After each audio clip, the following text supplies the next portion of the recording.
Welcome back to another Castle Nathria card review. We've got a neutral legendary in this one, and sorry about the card image quality here. This was a physical card held up to a camera captured live on Twitch, but this is a neutral legendary in case it's hard to tell. It's Theatar the Mad Duke, a 4-mana 3/3 with Battlecry. Discover a card in each player's hand and swap them. So this is a really effective disruption card that's much more reliable than many others because you're getting to choose one of 3 cards out of your opponent's hand, increasing the likelihood that you hit a key target that you're looking for, say in a combo matchup. Tyson, who revealed this, had a great example of an Elwyn Boar against Boar Priest. You might just be able to take their Boar right out of their hand before they're able to pop off with their Boar shenanigans, or whatever other combo deck or combo card you might imagine. A high value card like a hero card, maybe just something that's going to hit their curve next turn. You give them a bad card, a weak card from your hand, maybe something that's hard for them to utilize, and you take their best play. There's a bunch of different ways to use this one, but most notably probably is that disruption style where you're eating that really valuable key minion or spell, it might be in this case, which is actually an important note. This is that Mutanus kind of effect where I'm like, okay, I got a Mutanus, I'm going to eat that super special thing, the Kazakusan, gotta get it. With Theatar, this gives you more chances to hit the Kazakusan in a lot of scenarios. Of course, it depends on the density of minions in their hand, but on average, I think you're going to be much more likely to hit the right sort of target with Theatar because you get to pick out of those 3 choices. So on top of that, of course, there's always that kind of reconnaissance advantage for cards like this where you get to see a slice of your opponent's hand, so you kind of know what they're working with as well. So even if you don't necessarily hit exactly the thing you care about, you might know some of the options for the next couple turns. And what that means is I think this card will absolutely get played. There are going to be a ton of decks that need this sort of disruption tool if they don't have the way to beat a combo deck, if they need to eat or steal that quest line reward, if they need to eat or steal that Kazakusan. This is a really affordable way to do that. And although it doesn't offer any sort of card advantage like something like Mutanus, doesn't offer as much board presence as something like Mutanus, it offers redundancy and it offers consistency in disrupting those sorts of effects. So you might run both, frankly.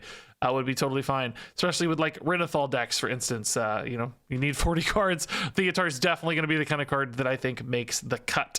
And, you know, there is the downside that you give your opponent a really good card out of your hand, but that's probably less important if you're the kind of deck that's running this. You're probably not running super key stuff, and certainly not 3 super key cards. So picking the worst thing for you and the best thing for your opponent is going to weigh out in your favor very often. Now, there is this sort of Theatar counter where your opponent might just try to steal it back, but that will still work out in your favor in many cases, I think.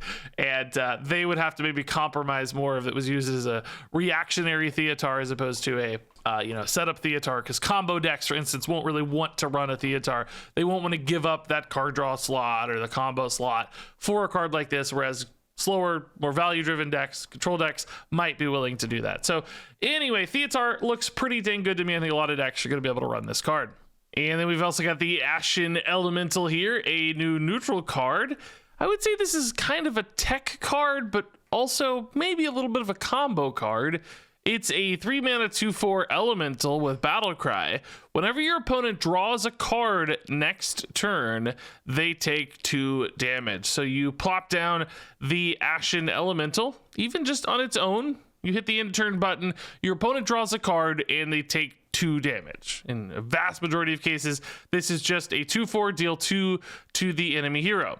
But this exists as a bit of a tech card, because if you're playing against a deck that normally draws a ton of cards, or you're expecting they're going to go for some kind of pop-off turn, think about the old days where they're going into a Gadget Zan Auctioneer turn, you think, and you say, okay, look, if they want to go for Gadget Zan, they're going to take 1 billion damage because I'm going to play the Ashen Elemental, and there might be certain mana breakpoints in certain metas where you can kind of predict and target that a little bit, and then punish their card draw, because if they want to draw extra cards, it comes at a 2 damage penalty every time. And if they want to draw 5 cards, well, guess what? The Ashen Elemental dealt 10 damage. Could deal even more. You could also try to encourage that yourself, though, a little bit as a combo card of sorts. This is a little harder to do because it's tough to make your opponent draw cards on their own turn, but there are ways to put cast when drawn cards into their deck specifically.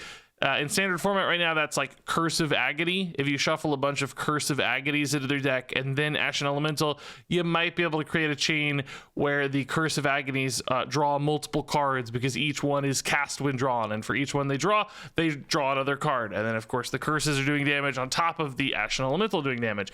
Beyond that, there are ways to manipulate this battle cry so that they take more than 2 per card. If you play this in Shaman with Battlecry shenanigans, you might be able to repeat this Battlecry multiple times in a turn so that they take, 6 damage per card, 8, 10 damage per card, even with some crazy Bolner shenanigans. And then, like, my god, they literally can't risk drawing an additional card or it might just kill them outright. So, there's some ways here to use this as a damage finisher of sorts, and even a little bit of damage at a base level. It's kind of got some chip damage vibes there. And there's also a wild relevant thing here that's not good for standard, but with Ice Block, this is a way to deal damage to your opponent on their turn, which works around Ice Block, which can be great in wild format, I'm sure. If you're really worried about decks using Ice Block to stall out your Win Condition, then Ashen Elemental could be a tech card actually to beat Ice Block, because secrets don't proc on your own turn. They'll be taking the damage on their own turn. So all in all, I mean, a couple interesting ways to use this. Kind of a tech card, kind of a combo card. I'll be honest, in standard format, I don't think it's especially great at either. The timing's going to be a little bit tough using this as a way to punish your opponent's card draw, unless they just draw a ton of cards every turn.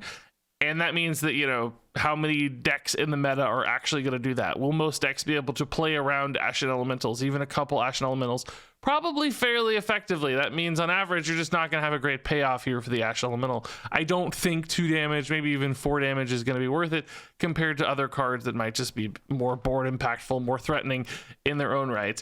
And as a combo setup, it seems like it's going to take a little bit too much work. I think you need some way to encourage your opponent to draw extra cards. Only a couple classes do that effectively. Even manipulating the battle cries here, that takes a lot of commitment, a lot of cards to set up. So, I think this card's really interesting. I'm glad this effect exists. It's nice to have tech cards like this, but it will always be fairly fringe, I think, whether you're using this aggressively or defensively. So that leaves it in just an okay spot. The Guitar of the Mad Duke is a 4-star card. Ashen Elemental is a 3-star card. And there you go, folks. That wraps it up for this review. We got a little bit of a gap here of a day or so until the next review, so I might actually have a real non-review Hearthstone video soon. Stay tuned for that. But until then, of course, share your thoughts on these cards. Let me know what you think. And until next time, game on.